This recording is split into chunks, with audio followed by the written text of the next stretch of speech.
Once again, we come to our Torah reading this week. The name of the portion is Nitzavim, and it contains so many varied elements that are worthy of note and worthy of spending hours upon hours on. We will today just really touch on the first couple of verses of the Torah reading. Atem Nitzavim Hayom, you are all standing before me today. Standing is an important word, for standing for us as Jews has many different meanings, but perhaps the most powerful of them all is that when we are standing before God, we are literally standing before God. Before the presence of the Master, we do not sit, we do not squat, we do not lean. We stand with our feet firmly together, and this becomes translated over to us in the way that we pray. For Jews, when we say the Amidah, which is one of the central prayers of the Jewish liturgy, we always stand it with our feet together. Our arms may gesticulate, our body may move, but our legs will remain firmly in place. For the honor, the kavod of God is such that when we pray with absolute attention and devotion that begins with our feet. But it goes beyond that as well, of course, that we have to strip away all of the distractions of the physical world as well as the internal mental world so that we can deliberately aim our words at heaven, make sure that they're not going anyplace else, that we bar ourselves, as it were, from taking any kind of exit from our dialogue with God, that when we're praying, our words, every word is a precious pearl, which must not be said in vain or uttered without realizing that there is consequence to every word that we say. Atem Nitzavim Hayem, you are all standing before me today. Kulchem, today, all of you. Today, all of you.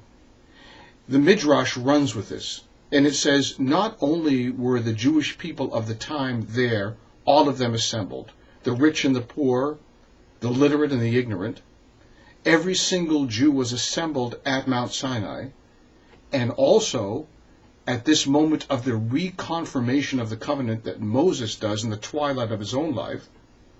But not only those individuals that are alive at the moment, but even the souls of those yet unborn. In other words, you. You were present at that moment for the reaffirmation of the covenant between heaven and earth. Every Jew alive and yet to be needed to be present. Moses' words summoned up the people, and if we look back to the first few opening chapters of the book of Deuteronomy, chapter 5, verse 5, it says, Moses stood between God and the people. For there was always a fear that the Jewish people had whenever God appeared in all of his glory.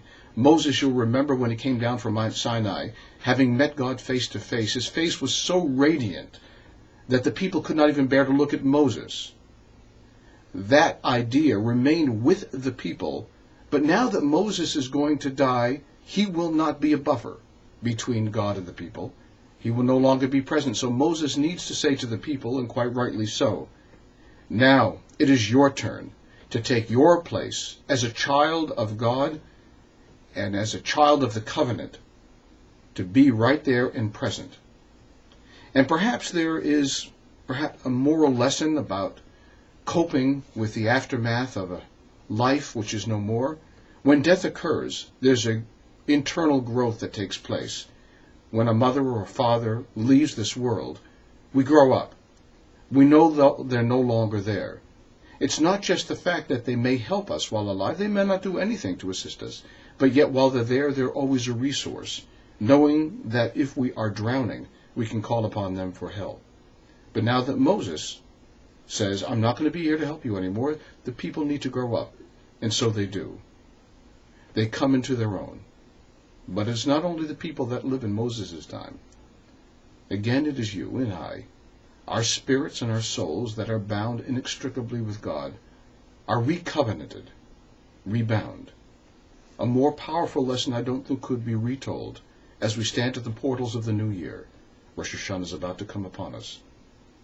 May it be a year of connection, of health, of devekut, of love for God, and perhaps most importantly of all, of utter attention to who we are and where our thoughts and prayers need to ascend. Good Shabbos.